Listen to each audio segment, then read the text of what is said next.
205 for the loss of 5 wickets. India after their 20 overs at St Lucia. There was a bit of a break because of rain interruption, but that didn't stop Rohit Sharma, who came out all guns blazing. Even after the break, he continued with the same momentum, gave India that foundation for a big total and 205. Whether or not India will be happy with that or not, we'll try and answer that question for you. But before we get into the nitty-gritties of it, let's just straight away go across to our man on the ground, Nikhil, joining us all the way from St Lucia. Nikhil, after all the travel hurdles that you had, I'd assume that things are now well positioned for you, in a much better place now. And what was it like for you to experience the first innings of the Indian team?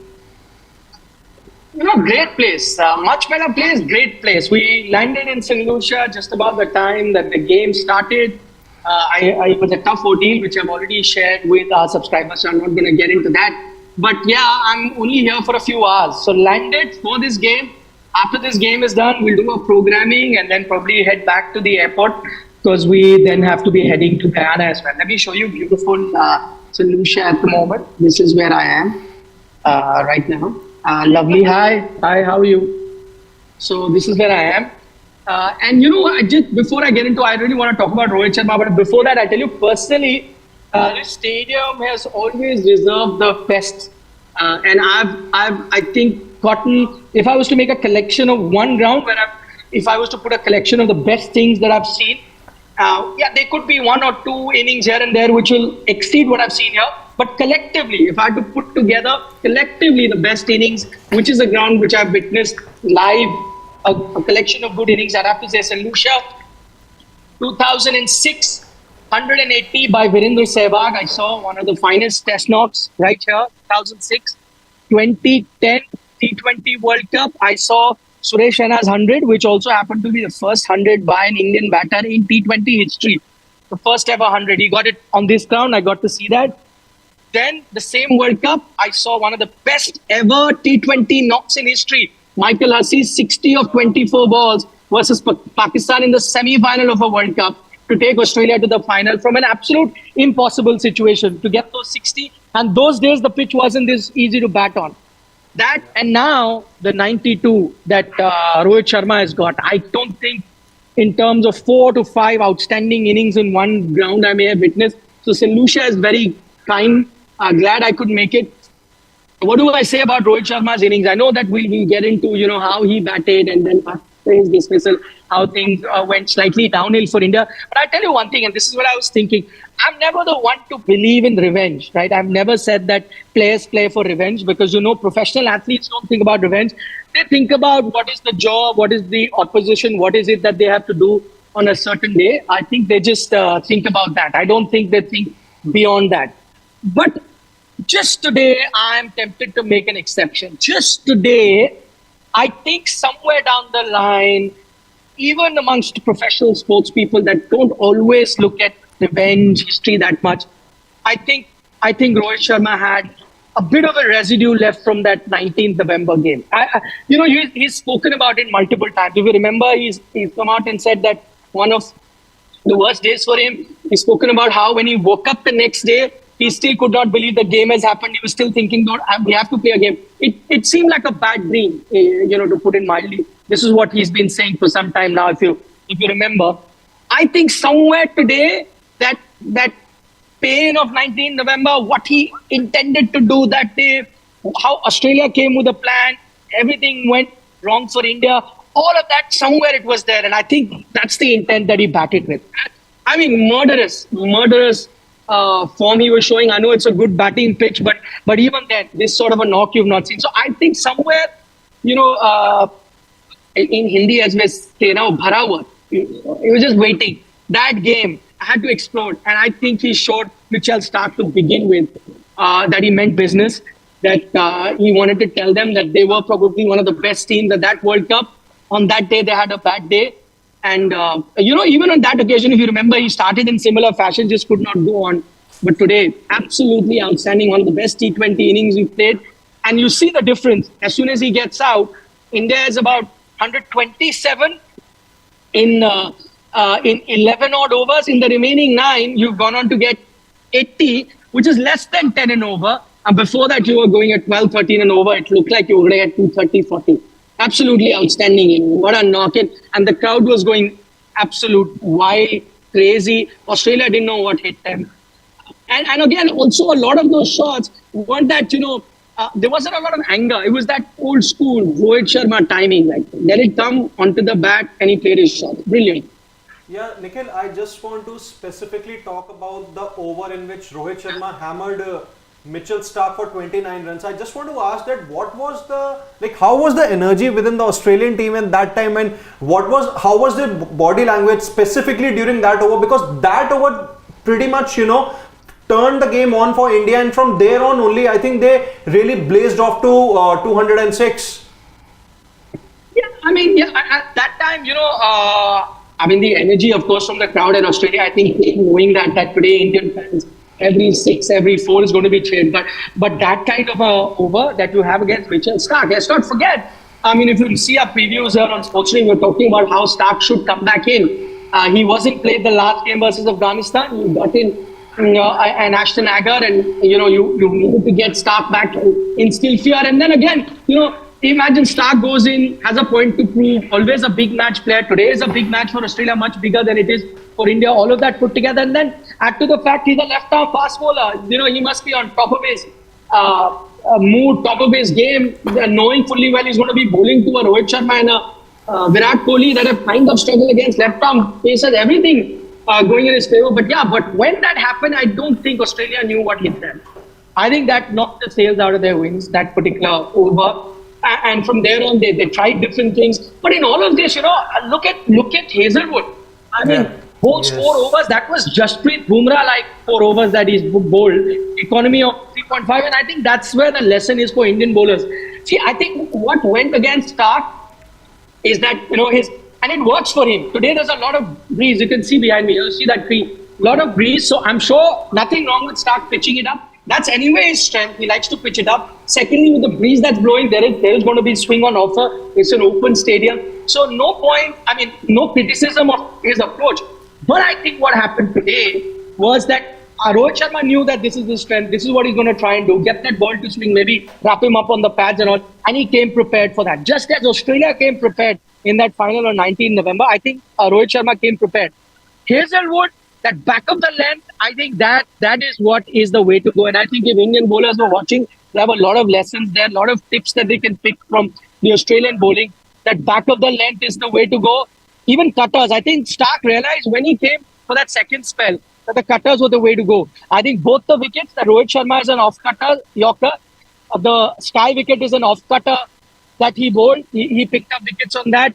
Pat Cummins later, bowling with cross seam. So that is going to be the way to go. And I think Indian bowlers in that sense are lucky to be, to have the opportunity to see how Australia did, what went right for them, what went wrong for them.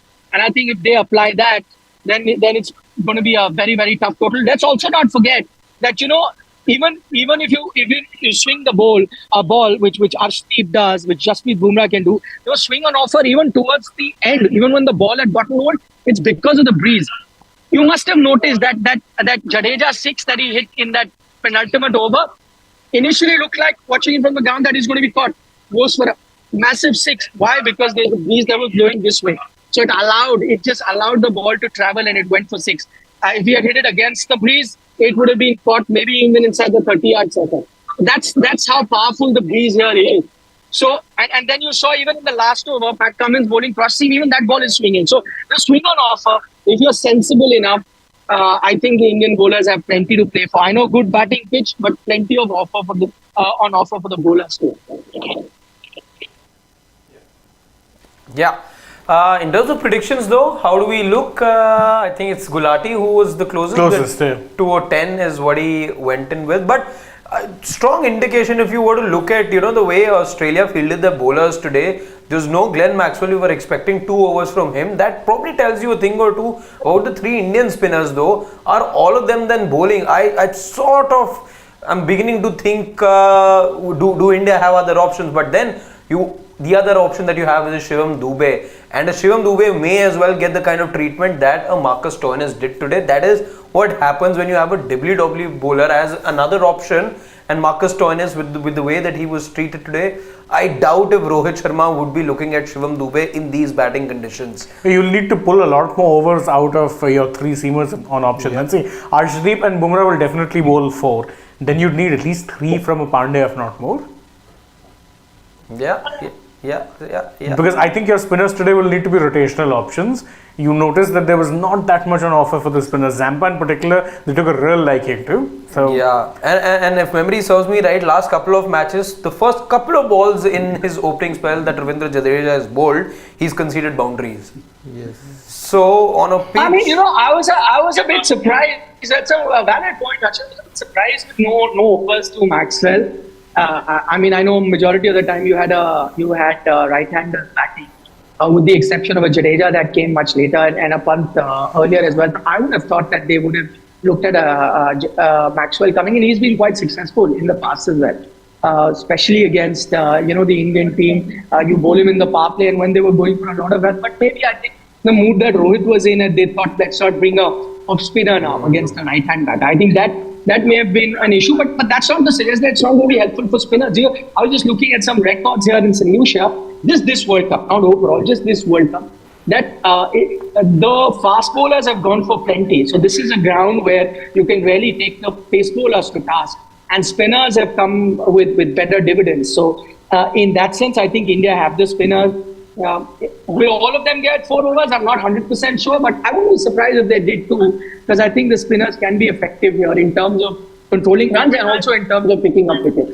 So we have seen Jasprit Bumrah starting the bowling with Arshdeep Singh on previous occasions now. Do you think it's going to be the right decision to get him in right now because Australia's batting is really deep? Or do you think it's going to be the original plan that Rohit Sharma had of getting him as a first change bowler and you start with a Hardik Pandya? Oh, no, I would see, I tell you what is if I was to ask you that what are the chances of Australia winning this game from here? Most of you would say that either it's going to be a Warner, either it's going to be a Head that will have to play an outstanding knock for them to go, or maybe to an extent maybe a Maxwell. I mean, I can only think of 3 very crucial players at the moment. So you've got a Head and a Warner to come up. Would you want to Jasprit Bumrah to finish off one of them at the start, or maybe even both? Yeah, I'd want that. So I'd want to bowl him. I'd want to bowl him, and I think your spinners will come into play anyway in the middle overs. So I'm a firm believer. Your best bowler you need to go to today. You have a lot of runs as cushion as well. So why even allow Australia that good start by starting with an Arshdeep and a Hardik? Let's say they take a liking to both of them. Then you're under pressure to begin with and gives Australia that confidence. They're coming from a loss. They're under the pump. This is a more important game for them than for India. They not only have to win, but they have to win by a big margin because, Afghanistan beating Bangladesh seems to be a much easier thing. So if they lose by a big margin here today, their first aim is going to go past India's net run rate. Because even if they win and it's a close win, they still open themselves up to be knocked out of this tournament because Afghanistan can win by a big margin. So that will be on their mind. So with all of that against them, the scales completely tilted against Australia. You start with your best bowler, intimidate them, get those lengths that Hazel scored, and let's see how they respond. And on that, India conceded the first boundary, 5 balls in, and I think 6 runs on the board for Australia. Let's see how this chase turns out to be. But Nikhil, we couldn't get your prediction earlier. Who you picked as far as the winner is concerned, and maybe then you can go inside the stadium. I'm picking India to win this. I'm picking India to win this one. See, Mitch Marsh not in great form. The tail enders aren't batting. Maxwell has had that customary. Is there a lot of noise? Is there a wicket? It could be a wicket. I'm just giving you a 60 seconds. 60 seconds. Stay with us. Advantage. Stay with us. Harshdeep Singh running in. Possibly a wicket coming. It is. It is. Yeah, I told you that noise told me. Who's gone? Unfortunately, Warner. I could just relay the noise level. Nice. So we've got our own shore meter there in Nikhil. Who's gone? Warner. See, again, I go back to that batting lineup. Now Warner is out, so Head's not been in that form, but again, against India is always good. So Head you have to take care of. To an extent, Stoinis has come good on certain occasions, but I think India have the arsenal to handle him. Maxwell has had that customary one good knock. Now he'll have to have a few failures before the next good knock comes. So take care of Travis Head. I think you're pretty much sorted. Okay, then it's been a good start for India, and yeah, hopefully it's an India win. And Shane and I will happily take it on the chin if Oh, you're happily, proven wrong. happily. So let's be, because we're the only ones who went with an Australia win. But thank you so much, Nikhil, for joining us. We'll see you soon after the match ends. For those of you also who joined us right now, thank you so very much. You know where to come to once the match is over. Nikhil will be there getting you on ground reactions and giving you insight of what's really playing out there in St Lucia. For now, from all of us here at Sports Day, we're taking your leave. Bye bye.